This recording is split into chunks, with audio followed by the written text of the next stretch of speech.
আওয়ামী লীগকে গণতান্ত্রিক স্পেস দেওয়া, পুনর্বাসনের রাজনীতি নিয়ে প্রচুর আলোচনা হচ্ছে।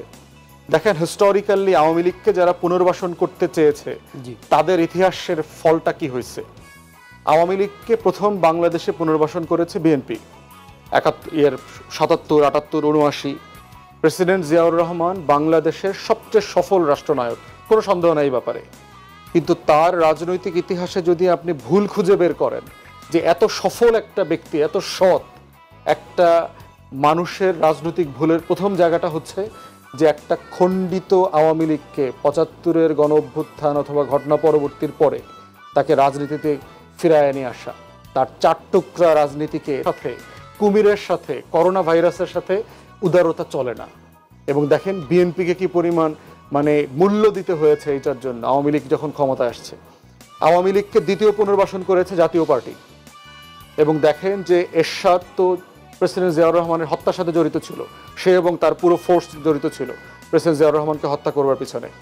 সেই এরশাদ দল করলো, কু করলো, বিএনপিকে ক্ষমতাচ্যুত করলো, ৮৩ সালে দল করে সে কিন্তু আবার পুনর্বাসন করলো। ৮৬ নির্বাচনে আবার আওয়ামী লীগকে সে পলিটিক্যালি প্রসেসের মধ্যে নিয়ে আসছে। এর ভিতরে আওয়ামী লীগ, হাসিনা অলরেডি প্রেসিডেন্ট হয়ে গেছে, তার দলের নির্বাচন করলো, বস্তা বস্তা টাকা দিচ্ছে।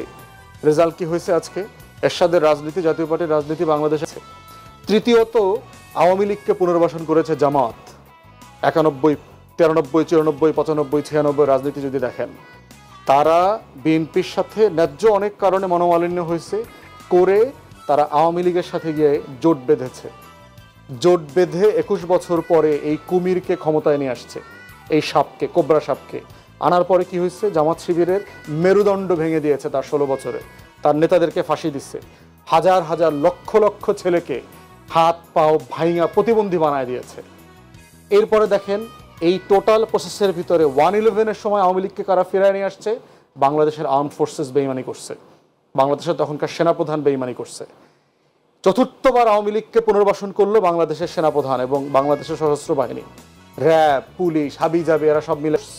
তার শুধু ইমেজ ক্রাইসিসের কথা হাসিন ভাই বলছে, শুধু ইমেজ নাই তো ক্রাইসিস হবে কোত্থেকে? একটা রাষ্ট্রের ট্যাক্সের পয়সায় যখন একটা ফোর্স বিক্রি হয়ে যায়, সে নিজের দেশের নাগরিকদের সাথে যুদ্ধ করে, ট্যাঙ্ক নিয়ে এপিসি বানায়, উপর থেকে বিমান থেকে গুলি করে, যার মিলিটারি অ্যাক্ট উনি জানেন হাসিন ভাই, আইনে নিষেধ আছে যে এয়ারফোর্স মেম্বাররা অথবা আর্ম ফোর্সেস নিজের দেশের লোকের উপরে গুলি করতে পারবে না হেলিকপ্টার নিয়ে। তারা তাদের মিলিটারি অ্যাক্ট পর্যন্ত ব্রেক করেছে। এবং দেখেন যতবার, এই যে ৪বার এক্সাম্পল দিলাম বাংলাদেশের হিস্ট্রি থেকে, যারা যারা রক্ষা করবার জন্য যে অসংখ্যবার জীবনের ঝুঁকি নিয়ে অপারেশন করেছেন আমাদের সীমান্ত, আমাদের স্বাধীনতা, সার্বভৌমত্বকে রক্ষা করবার জন্য। এবং এটা যদি আপনি দু একজনের নাম বলতে হয় কোনো সামরিক কর্মকর্তাদের মধ্যে, তাহলে অবশ্যই হাসিন ভাইয়ের নাম বলতে হবে। এবং এটা খুব রেয়ার কিন্তু আপনার যে একটা স্বাধীনতা যুদ্ধের পদক যুদ্ধের পরবর্তী কোনো একটা স্টেজে কোনো অফিসারকে দেয়া, এর মানে হচ্ছে যে সে কোন লেভেলে স্বাধীনতা সার্বভৌমত্বের লড়াইটা করেছেন, রক্ষার লড়াইটা উনি করেছেন। তো সেই রকম একজন ডেকোরেটেড মিলিটারি কমান্ডো, তাকে এই রাষ্ট্র যেভাবে ডিসগ্রেস করেছে, অসম্মান করেছে, বাংলাদেশের সশস্ত্র বাহিনী এবং প্রতিরক্ষা মন্ত্রণালয় থেকে শুরু করে অন্তর্বর্তীকালীন সরকার, বাংলাদেশ রাষ্ট্রের পক্ষ থেকে জাতির কাছে ক্ষমা চাইতে হবে। এটার জন্য ক্ষমা চাওয়া উচিত, শুধু হাসিন ভাই না, আরও কাছে জাতির কাছে ক্ষমা চাওয়াটাও জরুরি যে তারা অন্যায় কাজ করেছেন। কারণ যারা শপথবদ্ধ ছিলেন রাষ্ট্রকে রাষ্ট্র আকারে বাঁচিয়ে রাখবেন, তাদেরকে অপমান করা হচ্ছে, লাল সবুজের পতাকাকে অপমান করা, এটা রাষ্ট্রদ্রোহিতার মতো কাজ।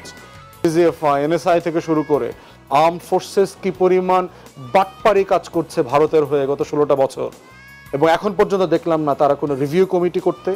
তাদের এই সশস্ত্র বাহিনীর যে তারা যে শপথের বরখালাফ করে কাজ করেছেন, এইটার জন্য জাতির কাছে ক্ষমা চাওয়া।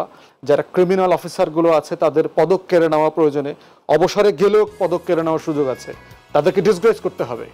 এবং এই যারা রাষ্ট্রকে ক্ষতি করেছে রাষ্ট্রের, এদের আলাদা নাম ফলক বানাইতে হবে। যে এরা হইল রাষ্ট্রদ্রোহী, শুরু করে এই যত বাটপার জেনারেল রাষ্ট্রকে বিক্রি করে দিয়েছে অন্য রাষ্ট্রের কাছে, এবং এখনো বহু জেনারেল আছে, মিলিটারি অফিসার আছে যারা সশস্ত্র বাহিনীতে এখনো দিব্যি ঘুরে বেড়াচ্ছে, কাজ করতেছে, দিন রাত ওই পারে খোঁজ খবর নিচ্ছে কিভাবে দালালিপনা করা যায়, ভারতের স্বার্থ রক্ষা করা যায়, আওয়ামী লীগকে পুনর্বাসন করা যায়, কিভাবে অন্যান্য রাজনৈতিক দলকে ট্র্যাপে ফেলে ক্ষমতার লোভ দেখায় আওয়ামী লীগকে ফিরায় নিয়ে আসা যায় বাংলাদেশের রাজনীতিতে। এই ধরনের কোবরা গেম তারা প্লে করছে, কিভাবে কুমির ডেকে নিয়ে আসা যায়, কিভাবে কোবরা সাপ ডেকে নিয়ে আসা যায়। এবং এই প্রসঙ্গে বলি যে